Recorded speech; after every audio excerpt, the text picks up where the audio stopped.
Exes of Reddit who were labeled as crazy. What is your side of the story? My ex refused to talk to me or even try to reconcile. He wouldn't speak to me, answer my calls, see me. Nothing. I was furious, especially because he never gave me a good reason for the breakup. He was staying with his sister and her husband at the time, but they weren't home. It was just him. I pounded on the door and texted him saying I wanted my things back. Soon after, I got a text from his sister. She said she understood where I was coming from and told me to meet her at a store nearby so she could give me a key to go in and get my things. I went to meet her and waited. She never showed. About 20 minutes after she was supposed to arrive, she told me she didn't think it was a good idea anymore. That's when I realized she had just wanted to lure me away from the house so my ex could put all of my belongings out on the front porch. I was pissed. So I went back to their house, determined to make this dirtbag face me. I climbed over the fence into the backyard and started looking for a way in. Lo and behold, they had a black lab and a doggy door. I'm 5'3" and about 105 pounds, so I crawled through the dog door into the garage attached to the house. The door between the garage and the house was locked, so I started rummaging around the garage and found a key. I unlocked the door, went inside, headed upstairs, and threw my hands in the air like I was Houdini. My ex was so mad he actually started laughing. No progress was made, but at that point it was all about proving something. You cannot ignore me.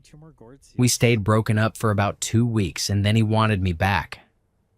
And I was like, nope. Story 2. I had to out crazy her just to get her to leave me alone. She cheated on me and refused to accept that I had broken up with her. She kept telling people we were still dating and would show up at my house. She even started appearing at social events I was at, so I finally snapped.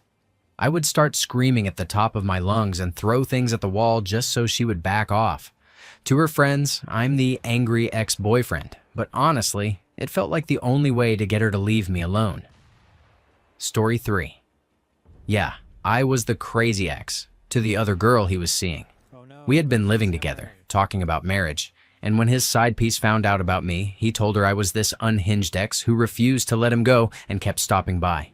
Yes, I stopped by the house where I had lived for 2 years, because I lived there. When I found out about her, I moved out that same day. While I was moving out, he got physical with me because he didn't want me to leave. So when she reached out later and told me all the wild things he had said about me, I had to laugh when she said, "I heard you bit him." Yes, I did bite him. When he, at 6'3", had me pinned down and was trying to strangle me. And I, at 5'2", did what I had to do. I'm sure he was terrified for his life. What a wacko I must be. Thanks for asking. There really are 2 sides to every story, especially when you date a sociopath. Good times. Story 4. I was the crazy ex when I was about 16. I had this odd sort of long-distance relationship with a guy who was very on and off with his feelings. On multiple occasions, he'd go from telling me he loved me and missed me terribly to an hour later saying I was too emotionally invested and needed to give him space.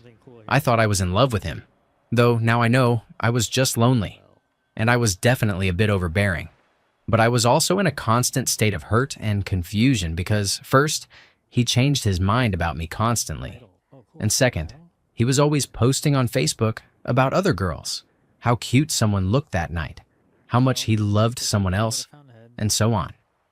At least once a week, we would have some big falling out where I'd get upset over something he said about another girl.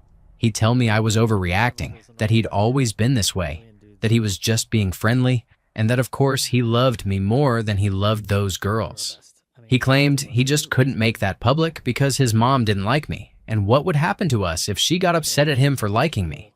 I eventually found out he was also telling our mutual friends that I was crazy and overly emotional, and even making up stories about things I had supposedly said or done to get them to ostracize me. After about 8 months of this on and off situation, he ended things, and then acted completely shocked when I didn't want to talk to him every day. We had been best friends before the relationship, so he couldn't understand why I wasn't being warm and chatty anymore. After about 2 months of him constantly interrogating me about why I wasn't being more friendly, I finally told him I still had feelings for him and that it was hard watching him move on to other girls. He immediately pulled the whole, "I still have feelings for you too, I just didn't think you'd forgive me and take me back" routine. And then, of course, 3 days later, he ended things again. That was the last straw. I stopped caring entirely. 2 months later, just as he was trying to start things up again, I met someone new. My old ex tried desperately to talk me out of going out with the guy, but I blocked all of his numbers and accounts and cut every tie. Story 5. I had a crazy ex moment, but I wouldn't consider myself a chronic crazy ex. I got out of a 2.5-year relationship in January, and after about 2 weeks of sitting on the floor of my room eating melted ice cream with a ladle, I finally got tired of my own misery and started picking up the pieces of my life. Things were going well until he started approaching me as a friend, and I just could not handle it. I had told him he could call me in an emergency, if a grandparent died, if his car needed a jump, if he was sick enough to need a ride to the hospital. But otherwise, I needed a few months without contact. We had agreed on July as a tentative marker so I could get over my romantic feelings. Well, it turns out he thought he was having emergencies pretty damn often, so I ended up hearing from him about once a week for a while. Not counting the week he called me more than 25 times a day. Every day. And that's not counting the times he showed up randomly at my apartment, or the pebbles, reed rocks, he threw at my window to get my attention when my phone was off, busting up the window screen in the process. A few weeks ago, I was happily doing my own thing and hadn't heard from him in a while when I ran into a friend who said he had something my ex had given him to pass along to me. I thought I had already collected all my stuff from his place, so I was confused, but I took it anyway. It was his electric back massager, covered in duct tape. I put it in my closet and didn't think much of it, aside from trying to figure out the bizarre randomness of the whole thing. 2 days later, he sent me an email asking to talk. I told him I could talk that night if it was very important. We talked that night, and it was not important at all. Just stuff about feelings and our relationship. Things that could have waited or didn't need to be discussed at all. After I hung up, I felt absolutely horrible, caught in a wash of negative emotions, as I usually do after talking to him. My composure and dedication to effective interpersonal skills snapped that night. It was late, and I blamed him for making me feel so awful. I hadn't wanted or asked to talk to him, and if I hadn't, I would likely have been out with friends having a great time. I called him several times, probably around 10, in tears, asking why he contacted me that day, rambling about how mad I was, how unfair it was, that the phone was for emergencies, and he had just come out of nowhere, abused that privilege, and torn my heart open again. He told me he was with friends and couldn't really talk. Making excessive calls would have been bad enough, but I was so mad that night I threw out a lot of the things he had given me, even lighting a small fire to completely destroy some mementos. I also took that stupid back massager and smashed it into tiny pieces, leaving a shower of plastic in a place I knew he and his friends would see and recognize. I happened to have a tube of fake blood in my closet and considered spraying it all over, but thankfully I didn't. It wasn't right, and I don't want to do something like that again. To my credit, though, I went back about an hour later and cleaned everything up. Now I have his phone, email, Facebook, Google+, and OkCupid accounts blocked, and I'm much calmer. He used his childhood email address to contact me yesterday, so I think I'll block that. 1-2. Story 6. Male crazy ex here. After breaking up with my most recent crazy ex, I went through her emails and Facebook, blocked every form of contact, deleted all mutual friends on Facebook, and completely removed myself from her life. During the relationship, I was obsessively controlling, and it caused serious problems. People thought there was something seriously wrong with me, and honestly, there probably was. The reason for this is that my high school sweetheart still continues to intervene in my life, contacting whoever I am dating and telling them a whole number of things about me that are not true. We dated 3 times, each time shorter than the last, with her using me purely for physical relation the 3rd time. She cheated on me the 2nd time. She then called my military commander to tell her that I was bisexual, back when the military was not accepting of homosexuality, and proceeded to message my parents with all sorts of claims about me, including, but not limited to, saying I was a woman beater. She also spread these rumors around town. This left me paranoid, which showed heavily in my future relationships. Gladly, my current girlfriend is a very talented listener and an even better talker. She has sat me down and talked through all of this with me before I ended up treating her the way I treated others in the past. We have been together for quite a while now, and none of the problems that came up in previous relationships are coming up with her. Story 7. I was a crazy ex. I have no idea what came over me. He was my first serious boyfriend, and being in our late teens, we sort of outgrew each other after 18 months. We split up amicably and remained close for a while, but we kept slipping back into the casual affection we had always shown each other. We'd be walking together, and suddenly realize we were holding hands. We agreed to put some distance between us to help both of us move on. That's when the crazy hit me. I don't really want to go into detail, but I did all the classic crazy ex things, texting him constantly, making dramatic threats, all of it. I fell into a deep depression and somehow blamed him for it while convincing myself we could get back together, even though the relationship had come to its natural end. It felt like a bereavement to me. I don't really remember how I came out of that mode. I guess it just wore off after a while. I'm deeply ashamed of it now, but it was more than a decade ago. Maybe I reacted that way because he was my first love, and at my age, 18 months felt like a long time to be together. I knew I was acting totally crazy and over the top, but I didn't care. I just wanted him back at any cost. It was completely out of character for me to be so wildly out of control. I'm a very introverted private person, and I rarely let anyone know how I'm feeling. But this was like some kind of emotional diarrhea. Story 8. I've done a couple of things that could make me seem crazy, but I have my reasons. Every single relationship I've had, I've been cheated on, so it really gets in your head.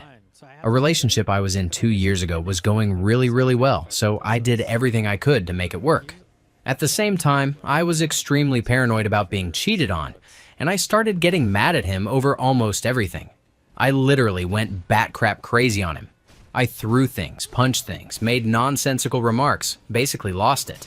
Well, he had to go to Connecticut for a conference. He was working on his math PhD at the time. Well, still is. And that's when I went even bat-crap crazier. I didn't hear from him the entire time. When he came back, he apologized and said he had been stupid busy while he was there. That's when I realized I had to let things go and started becoming a better person.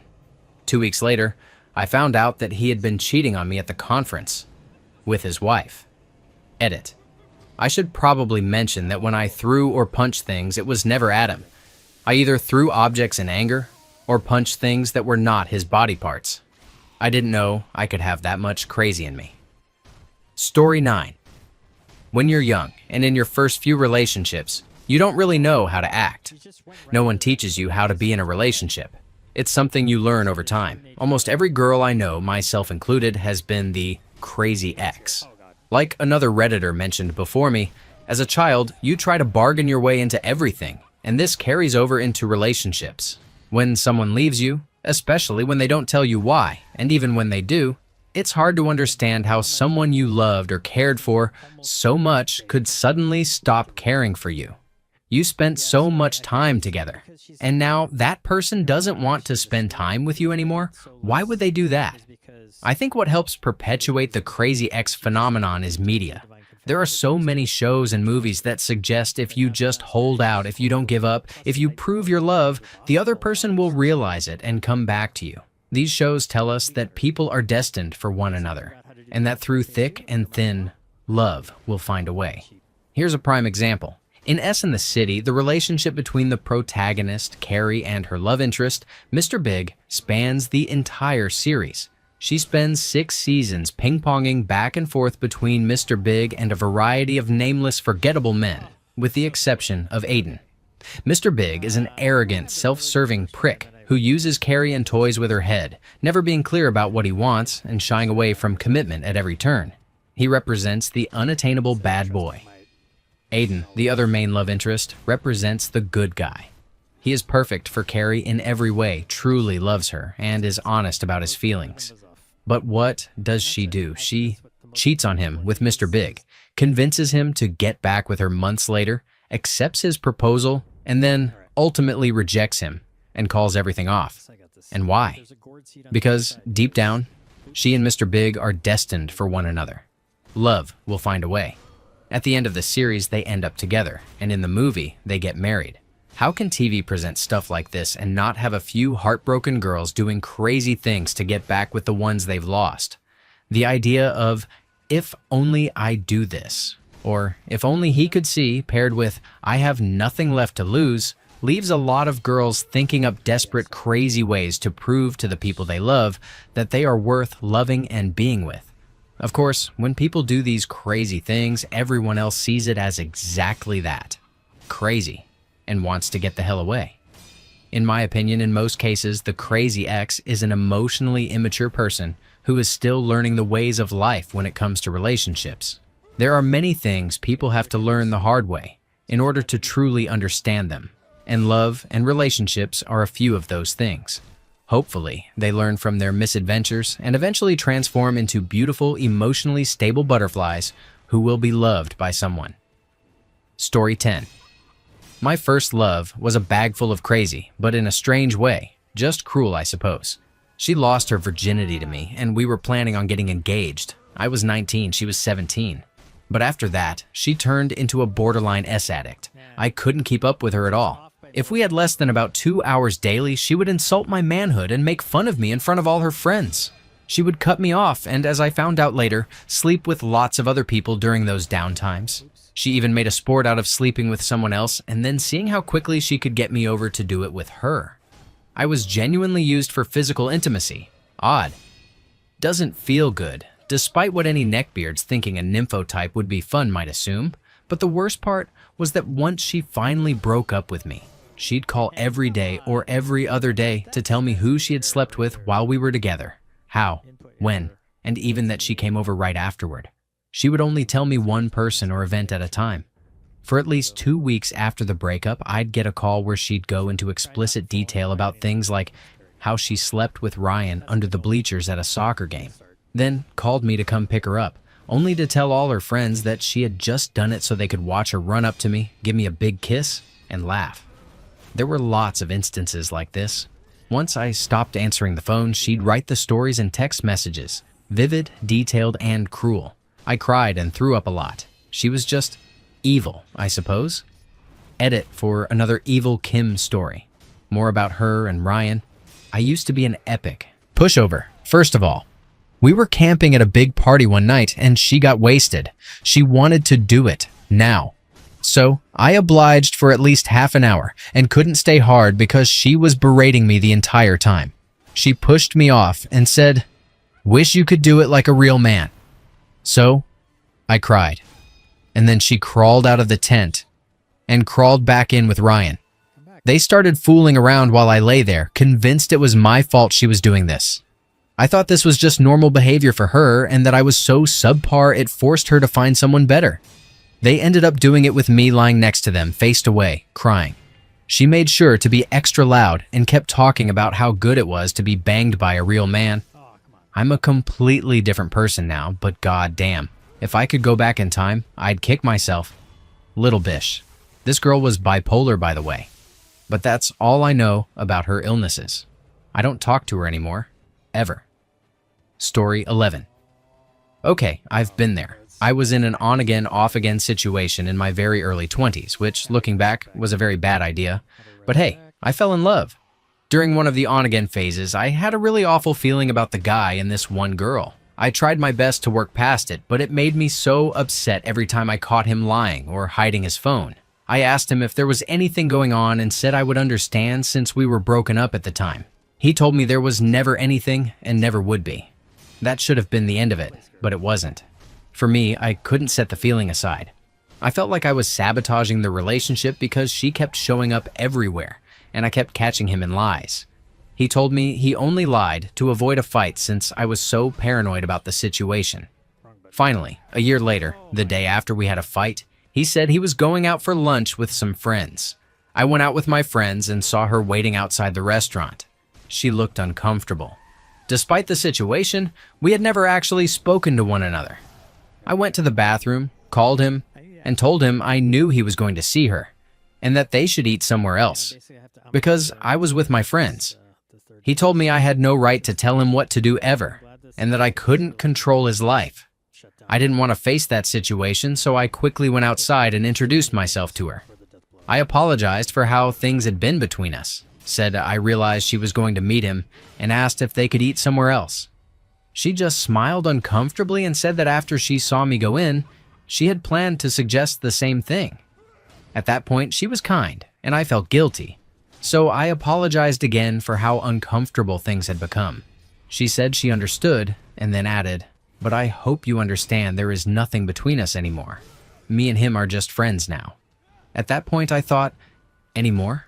She then explained that all those times over the past year when I was slowly going insane, they had actually been together. She had thought we were broken up. He had lied and led both of us on. Of course, I explained what I had been told. She looked sorry, and I told her it was okay. Then, finally, the douche shows up across the street to come to lunch. She looks at him, raises her shoulders, and walks away. I went and lost my mind like I never had in my life before. And that was when I became the crazy ex. Edit. The crazy part was that I put up with it for over a year. I was obviously desperately unhappy the entire time. The highs were high, but the lows were very low. A lot of friends and family wanted me to end it, and I just didn't listen. Looking back, I feel like I was delusional for thinking things could ever work out. But honestly, I'm glad it happened. You learn a lot about yourself from something like that, and you carry those lessons with you. In the future, you know when it's time to just let go. Story 12. Right after college, I moved 2,000 miles to live with my fiancé. I had no job and didn't know anyone. Eventually, I got a job, but I still had no friends and was incredibly depressed. About a year later, with no warning, on the day my mom came to visit to pick out wedding dresses from another state, my fiancé took me aside, said he was leaving, told me I needed to move out in a week, and drove to his family's home about 4 hours away. No explanation. Nothing. Furious and hurt are both understatements. I ended up moving out, going to therapy twice a week, and being on antipsychotics. I had a history of anxiety attacks dating back to when I was 17 and was essayed. So he came back while I was in my new apartment and decided he wanted to rethink things. He asked if he could visit. I had already taken my Ambien and Xanax for the night, but I jumped at the chance that maybe he had changed his mind. He came over, and apparently we had did it, but because of the meds, I have absolutely no memory of it. That night ended with the shocking discovery of 2 positive home pregnancy tests. The despair that hit me was overwhelming. I felt completely crushed. I could barely get out of bed, and the only thing keeping me functional enough to work was relying more and more on my medication. So I went to the OB/GYN to get a blood test and, if needed, a referral for an abortion provider. Luckily, the test said I was not pregnant. Unluckily, I found out I had a very aggressive strain of HPV and gonorrhea. Turns out that before sleeping with me, my fiancé had gone back to his college town and slept with someone else. That was the point where depressed turned into completely falling apart. I ended up hospitalized for 2 days. So yes, I was the crazy ex, and I'm sure in his eyes, I looked unreasonable. But there are always 2 sides to every story. Story 13, I ended up becoming crazy, but not toward him. My ex-boyfriend was an abusive, manipulative a-hole who pretty much brainwashed me into believing everyone, including my family, was against our relationship. I began accusing friends and family of being jealous whenever they suggested I should leave him because he would beat me. In my messed up thought process, I convinced myself that meant he loved me more. When we finally broke up, after a huge fight where I finally defended myself and he was arrested, I was still obsessed with wanting to be with him. I kept contacting him to apologize, and he fed me lies and false promises about us getting back together. For that to happen, I would have had to not testify, but I refused to do so. That's when he made it clear we weren't getting back together. I regret not testifying, especially since the girl before me did the same thing and also never testified. At the time, I thought she was a psycho liar. But after going through the entire ordeal and receiving a message from one of his recent exes about his behavior, I realized he was the crazy one all along. Story 14. I'm crazy, but I'm not quite an ex yet.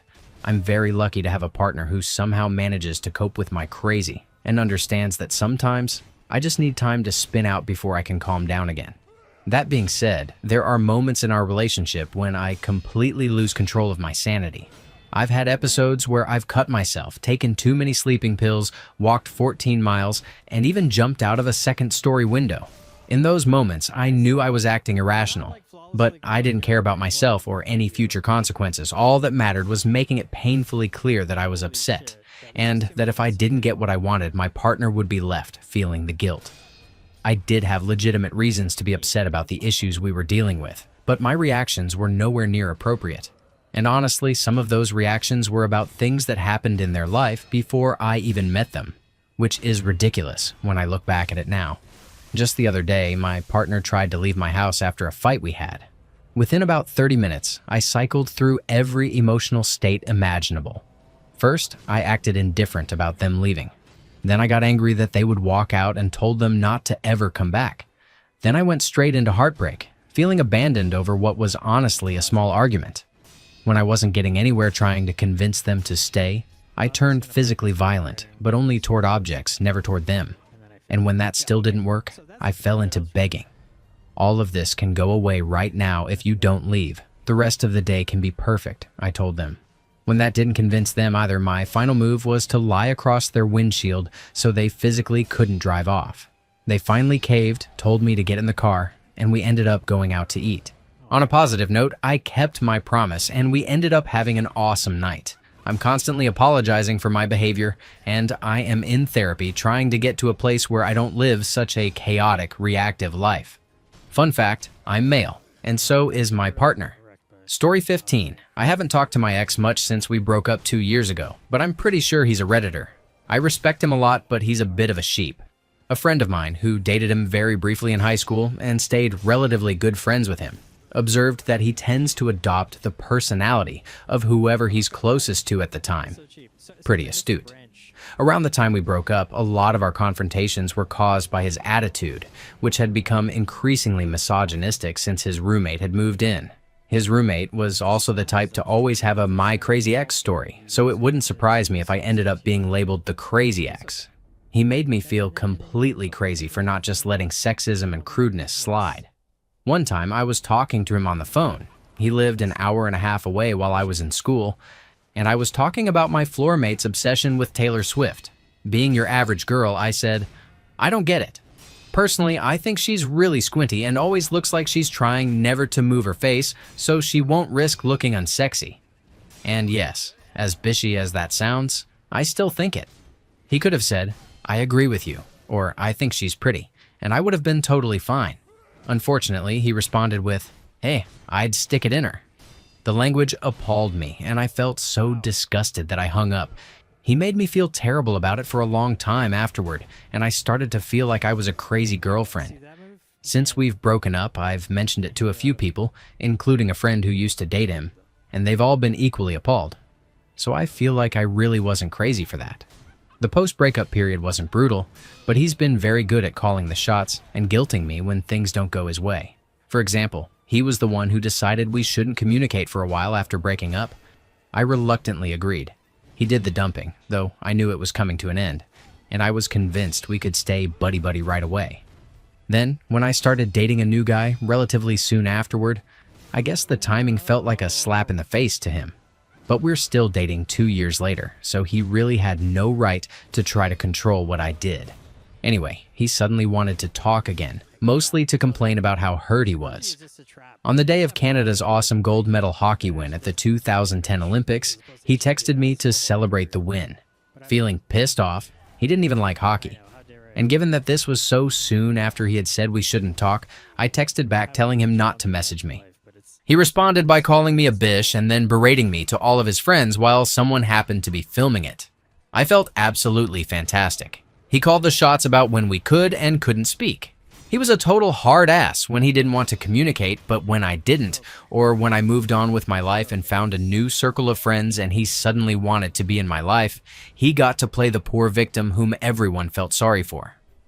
After about a year of us trying way too hard to be friendly with one another, again, mostly at his insistence, I cut him off entirely. This prompted a pretty upset response from him. He's since told me that it caused a huge bout of depression last year, which made me feel incredibly guilty. Basically, I learned that if I wanted to talk, I was a clingy, obsessed bish. If I didn't, I was a cold bish. As they say on Entourage, "Hey Tom, I heard you and Natalie broke up." Yeah, turns out she was crazy. Story 16. I was a crazy ex. He was the longest relationship I had until now. We met at a party, connected and flirted, but he lived in another state and was just visiting a mutual friend. The more we talked over the phone and online, the closer we became. At some point, we decided to give it a shot. After a few months of dating, things at home got really violent and he offered to pay my way to come live with him. He wanted to rescue me from my bat-crap crazy religious family. I moved in with him and his roommate. A week later, he told me that he loved both his roommate, a girl I had become friends with, and me. For the next 6 months, he ping-ponged between the two of us. She was happy with sharing. I was devastated. He made promises not to sleep with her, but he was constantly in her room while I was left in ours. I cried so much during those 6 months. I barely ate, barely slept, and lost 40 pounds. I started snooping to catch him breaking his promises, grabbing his phone and trying to hack into his computer. It finally got to the point where he ended things because I was too clingy. I loved him. He saved me, remember? I was completely isolated from anyone who could bring me to my senses. All of my close friends were hundreds of miles away. When he told me he was choosing the other girl over me, unless you've been there, you cannot understand the overwhelming self-revulsion and self-hate a person goes through. I wasn't good enough to hold on to him. I felt like I was nothing. Then something good happened. A friend paid for my way to come home for Christmas, and when I got there, I just never went back. I left everything I owned. My books, my laptop, my Xbox, everything, and stayed with a friend. 4 years later, I'm engaged to the love of my life, a wonderful man who loves me more than I could have ever hoped for. But the pain is still there, along with the anxiety that it could happen again. That bastard ruined a part of me, and it's something I can never get back. That fear will always be there, and I hate him for it. Story 17. I was a crazy ex once, just once. And honestly, I needed to reply because I was genuinely made that crazy. I'd been dating this guy all through high school. We lived in the same neighborhood, were the same age, same grade, just at different schools. A few weeks before senior prom, he started acting weird. Since he got out of school earlier than I did, I knew he'd be home. So I decided to surprise him. I put on something hot, used the key his mom had given me, and slipped in through the back door, only to walk in on the neighbor girl on the couch with him. I absolutely lost it. I grabbed her by the hair and threw her into the street, and he and I ended up in a full-on fist fight. I left completely broken, physically and mentally, and went home. I took my prom dress back, returned the tickets, and planned to spend prom night eating Ben & Jerry's and crying to sad movies instead of getting dressed up. On the actual day of prom, he showed up at my house. "I'm sorry, baby. I didn't mean to hurt you. I love you. Come back." And that was it. I snapped all over again.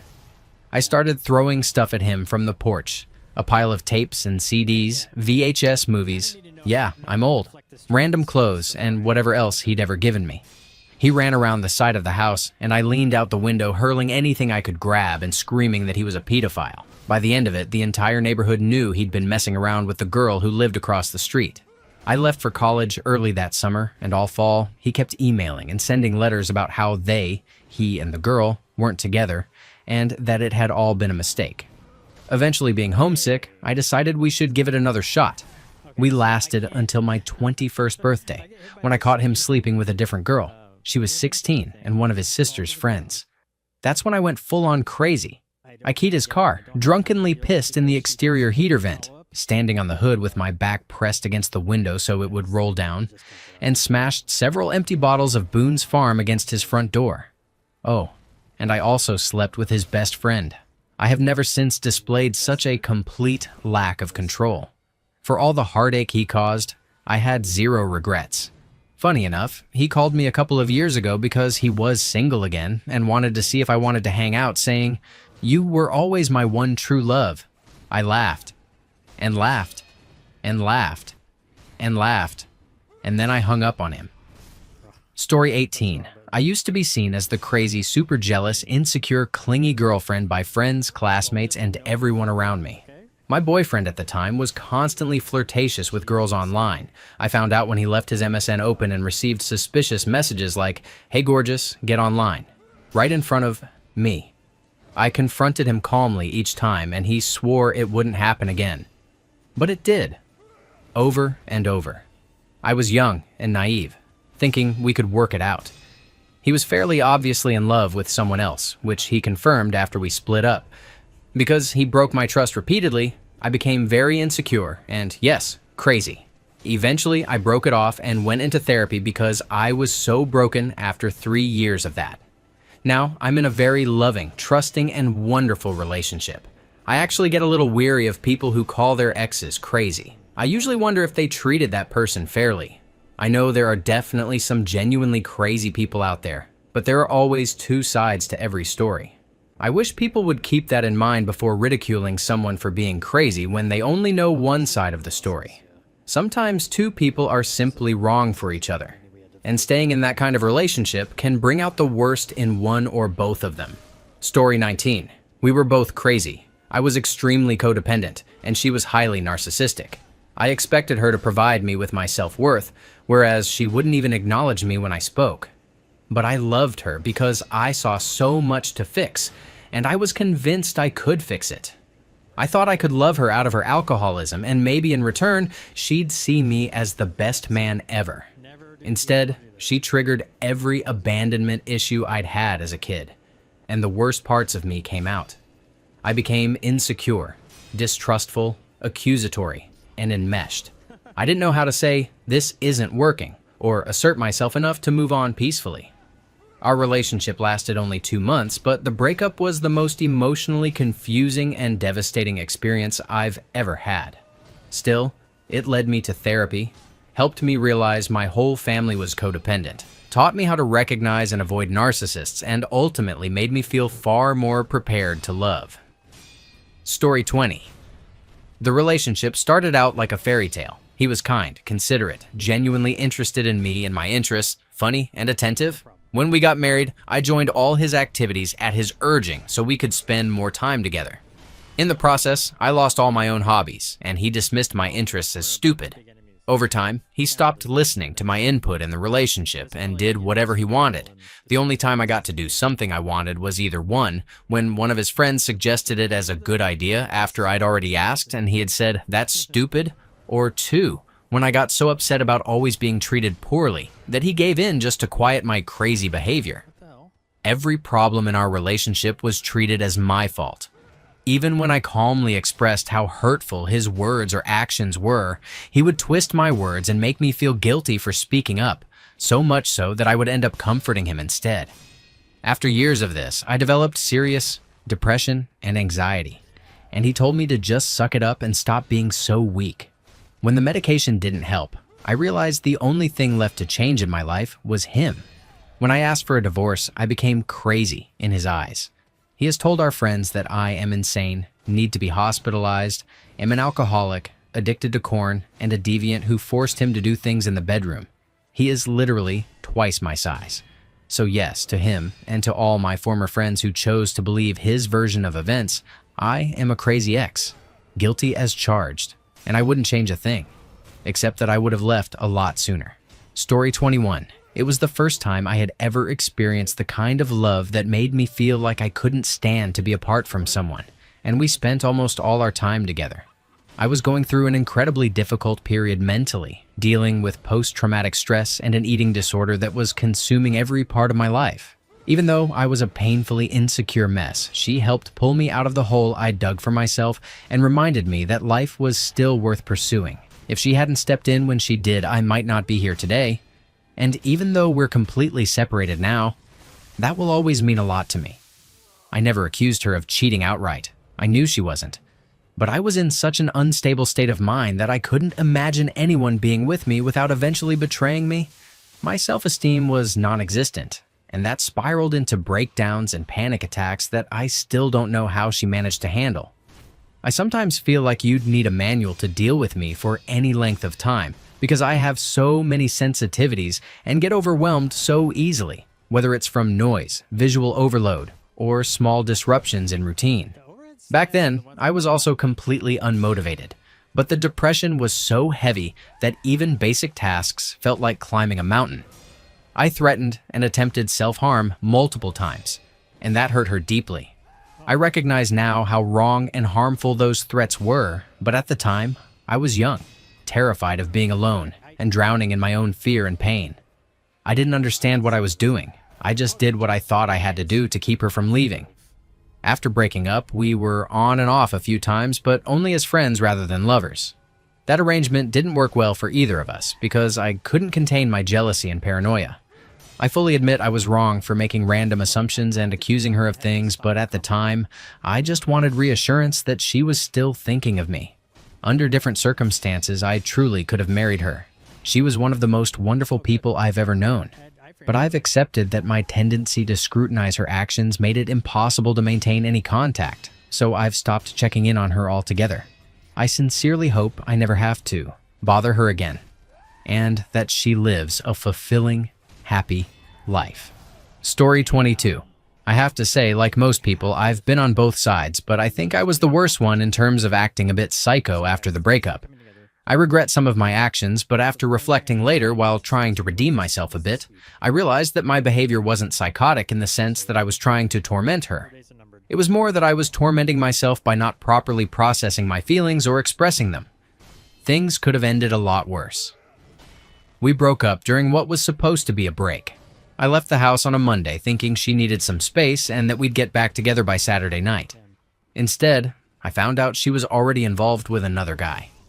This was a girl who had gotten so incredibly jealous before that I couldn't even keep my phone on me when I was with her in case I got messages from my male friends, let alone female ones. It was my first girlfriend, and after a few years together, my emotions ran very deep. I didn't really talk to friends about it, and perhaps refused to accept that it was over. We kept in touch online, which only made things worse, feeding me false hopes and preventing me from moving on. When she mentioned how her life had moved forward, I would get upset. When she mentioned another guy, I would spiral into obsession. Around this time, I started drinking. One night, I accessed her email and saw a picture of her with a guy. I also discovered where he worked, something I have a certain knack for finding. Over instant messaging, I manipulated her into confirming that they were indeed seeing each other, all while pretending to be innocent. Then I started making threats, escalating worse and worse. She didn't take them seriously until I told her how I could act on them, mentioning where he worked. She probably imagined the situation as much more nefarious and dangerous than it really was. Rightfully, she called security. Thankfully, they never acted on it. Perhaps she never even rang them. I wasn't to know. That was enough to wake me up and feel real shame for my actions. What I did was far worse than anything she had done. The takeaway is that there can be wrong on both sides, but most of the emotional chaos afterward comes from not properly processing trauma. If you or someone you know is going through something similar, it's vital to talk about it or seek help. Addressing these feelings early can even save lives. Story 23. I promise I wasn't crazy. I'd been dating my now ex-boyfriend for about a year and a half. We'd already had issues with him cheating, but after a long, exhausting cycle of crying, hugging, and angry makeup banging, he swore he was done with the other girl. He deleted her number, email, Facebook, everything. I let myself believe we'd worked through it. A couple of months later in the summer, we rented a cottage for a week. He just bought a new phone that let you set a message to pop up when you turned it on. One morning while he was making breakfast, I picked it up planning to set something cute and silly for him to find later. Right then, a message from her popped up. The girl he'd cheated on me with. The girl he'd sworn he hadn't spoken to in months. My heart dropped. I opened the messages and, of course, found out they were messing around behind my back again. In this mix of panic, betrayal, shock, and pure adrenaline, I walked out the door, marched to the dock, and threw his brand new phone straight into the lake. Then I got in the car and left without a word. And that, apparently, is how I became the crazy ex. Story 24, I was considered a crazy ex, but I didn't start out that way. My ex manipulated me, and in hindsight, pretty much brainwashed me. I've been through counseling, worked through it, and I'm okay now. What I didn't realize at the time was that he was a pathological liar. He lied constantly to make himself sound more interesting about his parents being alcoholics, about them wanting a divorce, about doing drugs and smoking. The lies never ended. He refused to be intimate with me, claiming God told him not to. But then, shockingly, he ended up doing it with a girl at summer camp who had the same name as me. He made me believe I was nothing without him and tried to isolate me from my friends, especially my best friend, who had started noticing that something about him was off. It was only after we broke up that I could see the full scope of what I had been subjected to, and why, at the time, my reactions might have seemed crazy to anyone watching. He constantly claimed he heard voices telling him to hurt me, although other times he'd admit he made them up. I wasn't allowed to wear makeup because that was what they did. I wasn't allowed to brush my teeth because to him that meant I was trying to attract other boys. I couldn't go to the dermatologist for the rashes and stress acne I developed because he said I was trying to change who I was. I wasn't allowed to hang out with people either because he insisted they were trying to take me away from him. And keep in mind, we only saw each other on weekends because we lived half an hour apart. When I finally broke up with him, I cut off contact because every conversation turned into yelling and cursing. But afterward, he went around telling everyone that I had done terrible things to him. So, in my old town, I'm known as the crazy ex, even though he still occasionally harasses me. And it's been 3 years. Story 25. Love withdrawal can make you do insane things. For me, this was some kind of weird foreshadowing. I was dating this girl who was rooming with a smoking hot lady about 10 years older than us. She wasn't trashy per se, but she also wasn't particularly picky about her lovers. No, I never slept with her. Anyway, I'm over at their place with my girlfriend, and hot lady's boyfriend is there too. He seems like a cool guy. Kinda nerdy, not much of a work ethic. He talked a lot about how he could get paid for acting like he was working, but never rude or mean and generally friendly enough. The four of us chat for a while before my girlfriend gets horny, and we bail to my place to get our fun on, and frankly, allow them to do the same. I saw him a couple more times before hot lady lost interest and moved on to the next beau. He's always been kind of a good old boy type, never once rude or mean to me. A couple of months later, my girlfriend calls me absolutely freaking out. Hot lady had broken up with her boyfriend and more or less hooked up with someone else within a couple of days. Dude is understandably upset, but he has completely lost it. He's drunk, pacing outside their house, pounding on the door, circling around to the back trying to break in, and demanding to see hot lady, who isn't even there. She's off with her new beau. Meanwhile, my girlfriend is alone in the house with this guy, completely terrified. I ended up breaking a few speeding laws to get over there, heart pounding the whole way. When I arrived, he was drunk out of his mind, and his buddy was trying to drag him back into his truck to cool off, but he wasn't having any of it. I finally managed to get him to listen. I convinced him that while hot lady's car was there, she wasn't actually home, and he needed to leave before the cops showed up. I even managed to scare him into thinking he'd committed a crime. Though, technically, other than causing a domestic disturbance, he hadn't. He reluctantly agreed to leave. I went inside, calmed my girlfriend down, and we spent the rest of the night at my place, heart still racing from the chaos. A couple months later, things between us were going downhill fast. She constantly expected me to handle things for her, fix her rented house, pay for whatever, and a million other demands. Sure, she was good in bed, relatively attractive, and smart, but I couldn't shake the feeling that she was using me, thinking occasional intimacy was enough payment. One night, we had a huge fight at my place, and she stormed out. About an hour later, I suddenly remembered some work clothes of mine at her place, worth about $400, that she could ruin. I immediately drove over to retrieve them. As I pulled up, I noticed her car, and the car of a friend I had long suspected she kept around as a backup in case things between us fell apart. My mind went into overdrive, flooded with images of them together, unable to shut off. I knocked on the front door, loudly, because I knew they wouldn't hear me otherwise, and shouted, "Jill, I know you're in there. Give me my stuff." No response. I tried again, louder this time. I went around to the back door to see if I could spot anything. Her bedroom door was visible from there, and although it was closed, I could see the light on.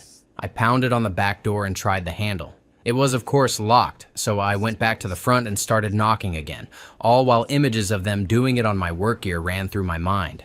Great plan, I thought. That awful woman. I was still pounding on the door when a truck pulled up and a guy yelled something like, "What the heck are you doing, a-hole?" I told him my ex was in there, probably having Eason tearing up my things, whatever else came to mind at the moment. Turns out my ex had come home in a rage, called a couple of friends, and they all went out for drinks in her friend's car. The only one home was the attractive woman, sitting in her room, terrified. The guy who came over was Hot Lady's friend. He called her, had her bring my stuff to him, and then I got the hell out.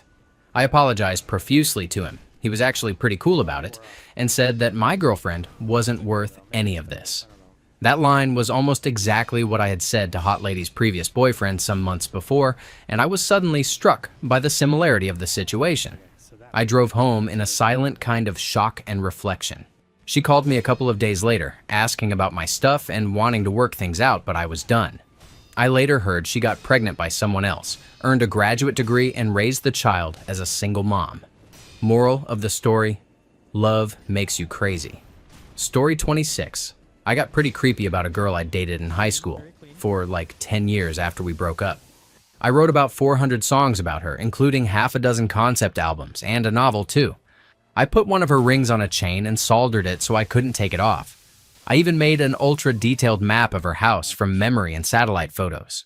We met up a few years ago and, well, I managed to creep her out pretty thoroughly. Shockingly, not a surprise. So, even though I was never the type to wait outside her house or do anything outright disturbing, I think I still qualify for crazy ex status. Why?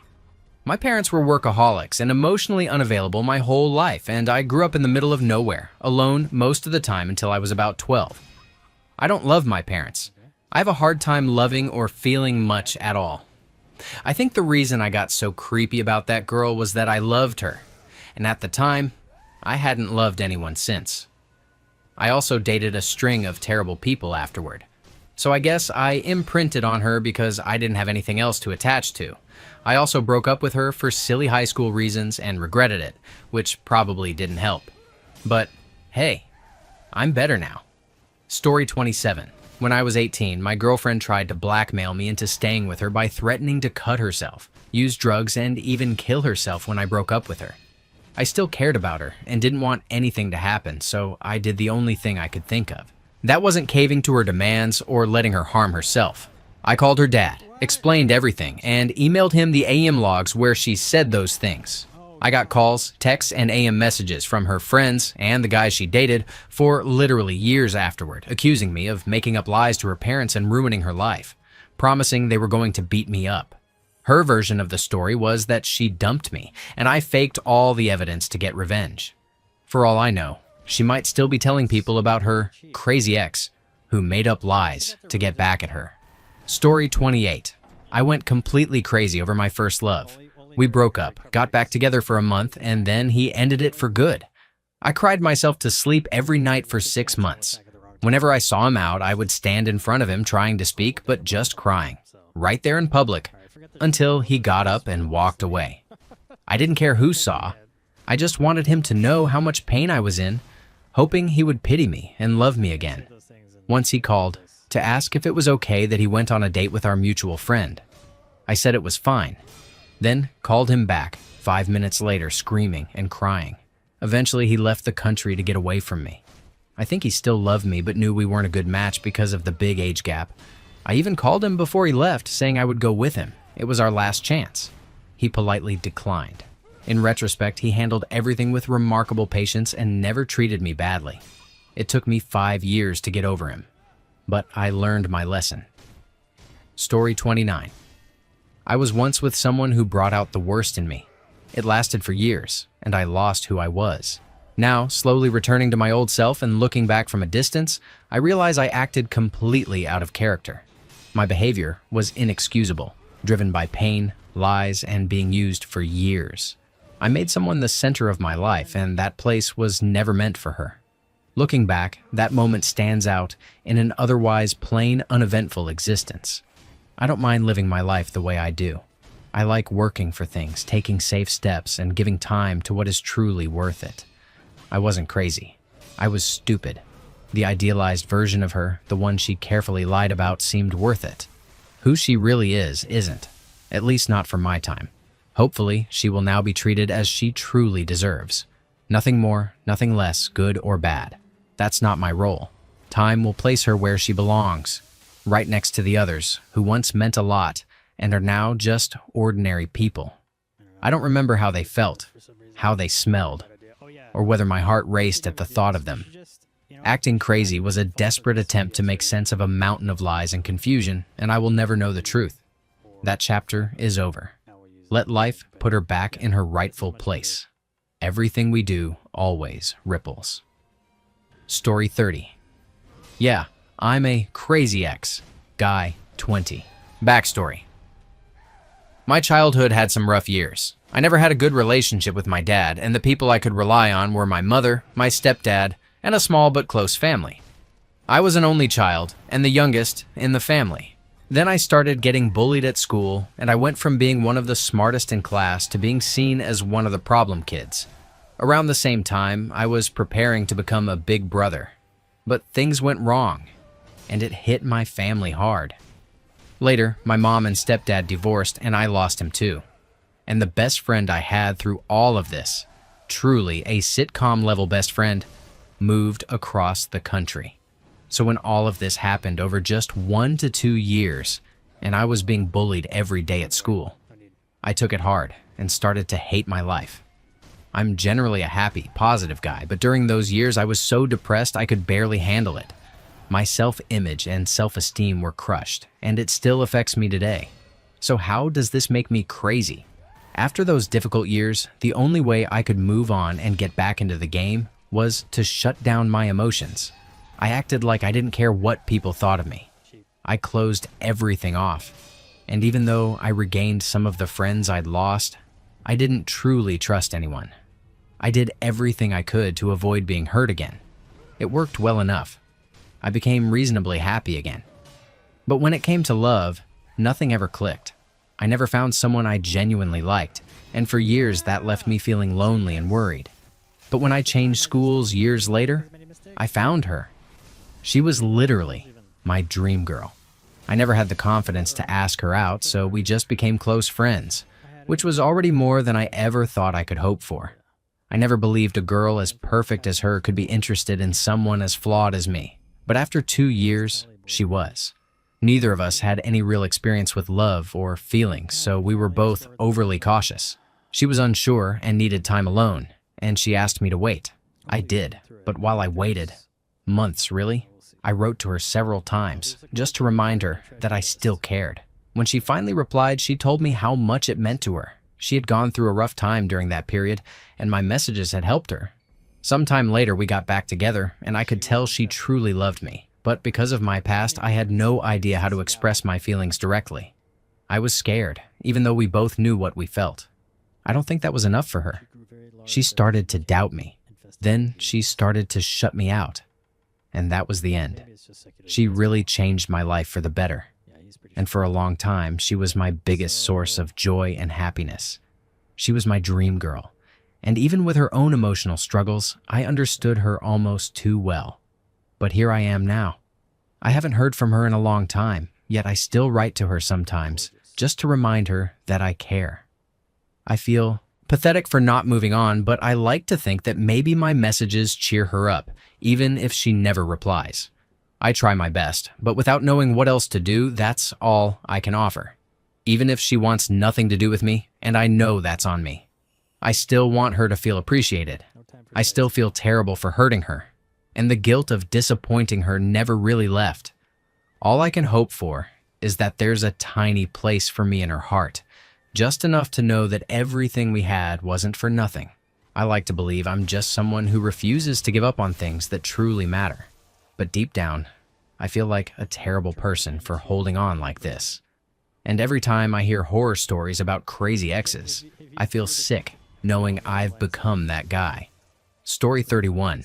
I hate the term crazy ex because I struggle with depression and limerence, and it feels awful to be called crazy for something I can't fully control. I haven't dated in such a long time because I'm terrified of being seen as a blubbering, lifeless mess again by someone I once trusted to understand what I deal with. And even though I'm usually a confident person, it's humiliating to feel like someone is living rent-free in my head for 80% of the day. It makes me feel weak and completely shatters that confidence.